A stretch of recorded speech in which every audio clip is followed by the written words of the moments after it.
Hello everyone, hopefully you're having a great week. This week you're focusing on geometry.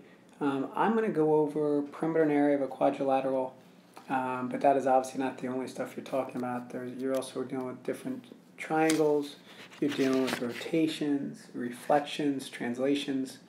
Any of those things, if you need clarification, I highly recommend looking at Khan Academy, KHAN. If you don't have an account, set one up, it's free.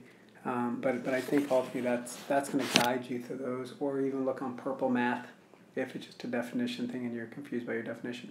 What I'm going to focus on is the perimeter and area. Remember, perimeter is the outside of something.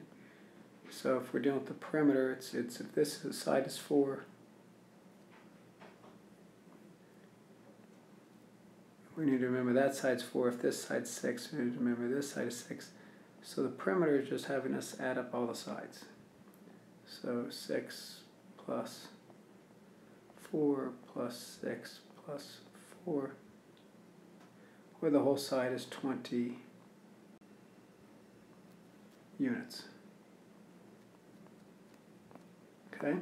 Now area is a little different. Area is in square units.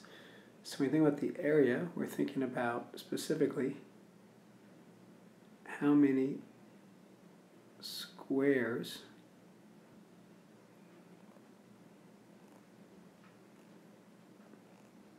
I'm sorry, my boxes did not come out perfectly, I apologize.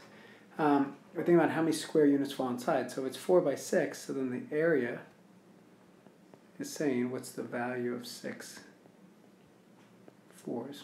And we know that to be 24 units squared. So realize areas always be labeled as square units because it's the number of squares inside your shape. To where perimeter is just units because it's a linear measurement around the outside the perimeter of your shape. So like I said, if you have any additional questions, I highly would use Khan Academy or Purple Math. Both of them will give you definitions of any of the other terms that come up in this week's work. And then this was just a refresher on perimeter and area. Hope all is well, and if you have any questions, please send an email. Thank you.